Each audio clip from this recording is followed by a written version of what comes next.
Good afternoon. My name is Nur Natasha Farzana binti Badru Hisham. So today I am presenting my final year project titled Development of an IoT-based waste management system for high-rise apartments. So my name is Nur Natasha Farzana binti Badru Hisham and I'm taking program BICT and my supervisor name is Dr. Nufasia binti Muhammad Esa. For introduction, Malaysia have generated over 39,000 tons of waste daily and more than 30% is food waste. So due to this population growth and urbanization, the traditional waste management methods are no longer efficient, especially in high-rise environments. So this project is to propose a smart solution using the Internet of Things IoT to improve and monitoring and collection efficiency while promoting sustainability. Problem statement. Currently, the waste collection in high-rise areas faces issues like overflowing bins due to the irregular pickup, inefficient truck routing, wasted fuel and labor costs, and lack of resident engagement. So, as in existing of IoT solutions don't cater specifically to high-rise apartments which have unique structural and accessibility challenges. So the key objective of this project are to enable real-time monitoring of bin levels, to optimize waste collection routes which using sensor data, to support waste segregation and recycling, to reduce operational costs and to improve the public awareness through a mobile app. So, the project significance. The mobile app benefits in both waste collection workers, which they can route the optimization and real-time alerts. And second is for the resident to locating disposal points, getting collection reminders, and submitting complaints. So the system promotes a cleaner, more connected, and environmentally friendly urban space.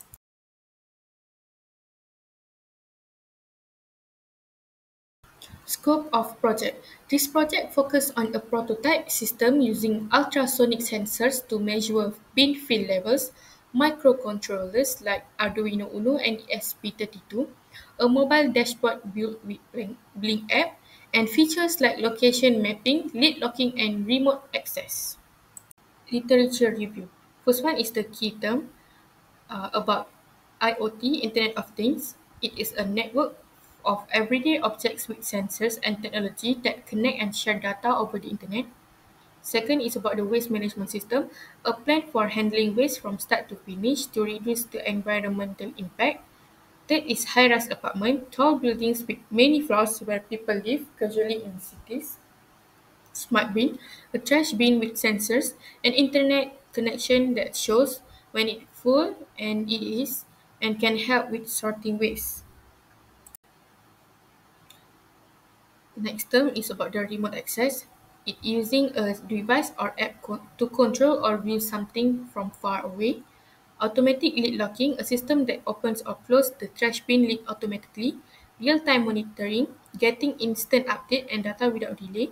Blink app, an easy app to create and control IoT devices from a phone or computer without coding. Arduino IDE, a simple software used to write and send code to Arduino similar devices. Second is about the technologies and technical terminologies. ESP32, small Wi-Fi enabled microcontrollers that can connect to the internet and work with Arduino IDE. Ultrasonic sensor, HCSR04. It is a sensor that uses sound wave to measure how far away something is without touching it. Servo motor, a small motor that can open or close the trash bin lid automatically remotely. Firebase is the online platform that used in IoT projects. For Firebase is a Google service, and Blink apps help to control the devices from a phone or computer. Third is theories. For smart city concept, the definition is using the technology to make service better and more efficient. And CPS, cyber physical system, a mix of physical devices like sensors and computer system. HCI, human-computer interaction, how people interact with computer system like apps, real-time system that respond quickly and give live updates, embedded systems, small computers built into devices to make them work. Comparison with existing technologies. Feature for we have three technologies. iJet system, IOP conference series system, and Propos system. So for microcontroller, iJet system is using the Arduino, same goes to IOP. But for the Propos system, we will be using Arduino Uno or ESP32. Communication module, iJet system using the Wi-Fi, IOP using the GSM module, and while the Propos system, we are using the Wi-Fi or GSM depending on the signal strength. For data transmission, iJet system using the cloud or web dashboard, IOP using the SMS alert, while the proposed system will be using the mobile or web dashboard. Sensor use, IOP is using the ultrasonic sensor, same goes to the iJet system, but the proposed system will be using the ultrasonic sensor with infrared for accuracy. Focus area, iJet system using the public dustbin in urban areas. For IOP, they are using the general urban waste collection. And for the proposed system, we were using the high-rise apartment environment. Alert system, iJet system is using the web dashboard notification. IOP using the SMS alert, and while the proposed system is using the real-time app notification. For methodology, I use a quantitative approach, which development use the waterfall model. How it works because it's sequential steps, requirements, design, build, test, launch, and maintain. Why I choose this method? Because it's clear and organized process, and it also suitable because system requirements were known early, and it also can ensure smooth hardware and software integration. So the advantages of using this method is because it well structured and disciplined, good for projects with minimal changes during the development. For UML modeling of the proposed system, I use few diagrams. The first one is use case diagram.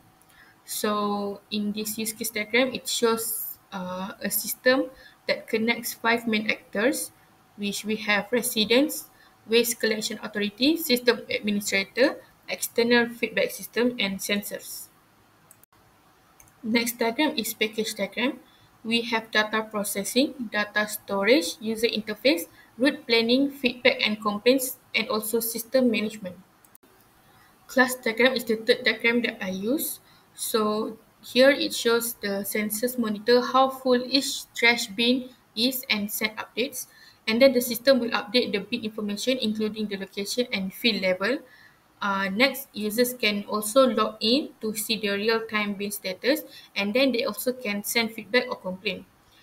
Besides that, the user also can send messages which will be saved for review and system improvement. The residents also can stay informed and help to manage the waste without needing much admin involvement. And the system will be used the bin data to plan efficient collection routes. For collaboration diagram, the sensors will monitor the trash bin and send field level information to the system. And then the system will update the database with the data. And then residents can check their bins, give feedback, and receive notifications through the interface. So the authorities will use this information to plan efficient collection routes, saving time and cost. So overall, the system can use the sensors and resident to input to make the trash collection faster, more responsive, and more efficient. Next diagram is the sequence diagram, where it shows the resident whenever they ask the system about a trash bin status, and then the system will get the data from the sensor and it can show the current status to the resident. And then they also can request pickup. Then the system will calculate the best route and send it to the collection system. So this flow actually can help to keep track of trash bins, ensure quick repairs, and manage security effectively. So the last diagram is the activity diagram. So it shows the system where it start and set up sensors. And then it continuously to check the waste level in bins. And if the waste is above a set limit, the system will alert the waste collection team and it logs the alert in the database. And then if the system waits for a collection request. So when the collection begins, the collection vehicle will come and empties the bin, and then the system will notify the waste collector. Sensor data will be updated. A cleaning process may run to clean the bin, and all activities are logged. After that, the system goes back to the monitoring. If waste is below the limit, it keeps monitoring without any action. So that's all from me. Thank you.